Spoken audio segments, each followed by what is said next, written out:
Canadians are freaking miserable right now. And I don't know if you guys have noticed this. I've definitely noticed this. It just feels like there's something in the air. Everyday conversations with people just seem to be a little bit more depressed than they've been in the past. And there's actually data to back this up. Again, I pulled this off of one of Daniel Foch's posts, but he showed this chart basically where it's like happiness in Canada is declining, right? And you can see that basically age 60 and over is the only age group that, happiness isn't declining. And if you look at our youngest, demographic below age 30, they are the most unhappy. And I think it's pretty much safe to say that this is largely due because of, I don't know, maybe social media is part of this, but I would say the main reason why this is likely financial reasons, that people over the age of 60 hold all the assets and their expenses are lower because they bought their homes, many, many years ago, and they don't have mortgages, or if they do have mortgages, they're very small mortgages. And that's allowing them to live a much better quality of life. Now, the purpose of this video isn't to share a bunch of negative news and basically tell you how screwed we are in Canada. I think I've put out quite a few of those videos recently.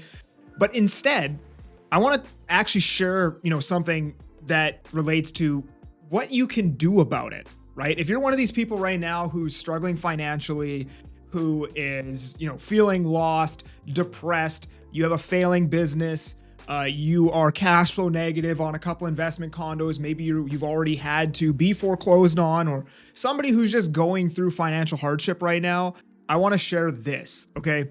This is called the broken windows theory.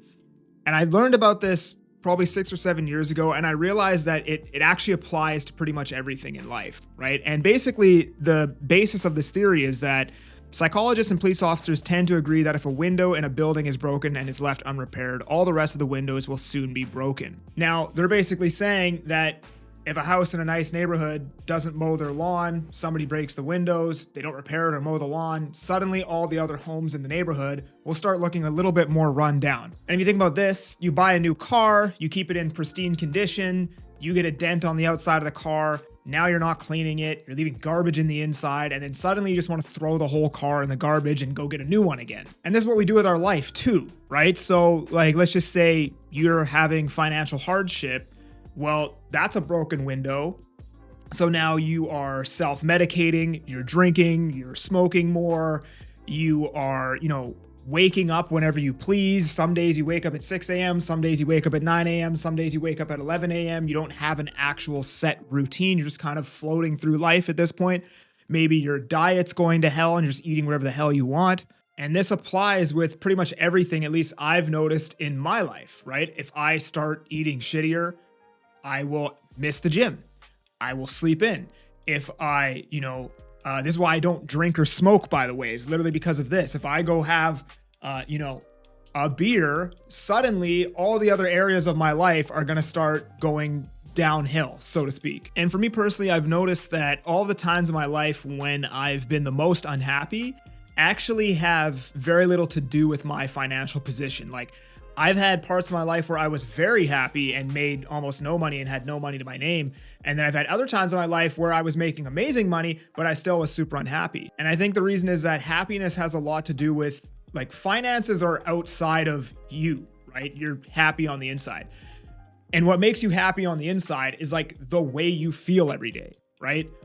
And when you wake up and you go to the gym at the same time every day, eat healthy, and you work on improving your health and your fitness and your body, you feel amazing. So it's very hard to be unhappy when you are in a state of progression, when you yourself are improving. And what I can definitely tell you is every time that I've been unhappy in my life, I can look back and my physique looked like shit at that time in my life. There's pretty much never been a scenario where I've been out of shape and happy at the same time. I've also been in shape and unhappy.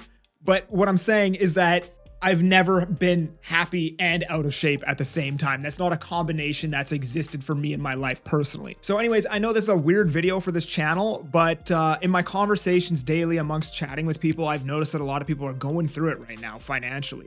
So I thought I'd put out a positive video on maybe this doesn't help anybody, but maybe it helps one person who's yeah, I really do need to get back into the gym, or I really do need to clean up my diet, or I really do need to get back into a routine where I'm going to bed the same time every night and waking up the same time every day. And maybe this is just a reminder for that one person who watched this video who already knows that they need to do it. And this is just the reminder to do so. But anyways, hope you enjoyed the video. If you did, please like, subscribe. If you want to chat with me about buying or selling, link down in the description. I'm that Agent Kelly. I'm making moves to move you. Peace.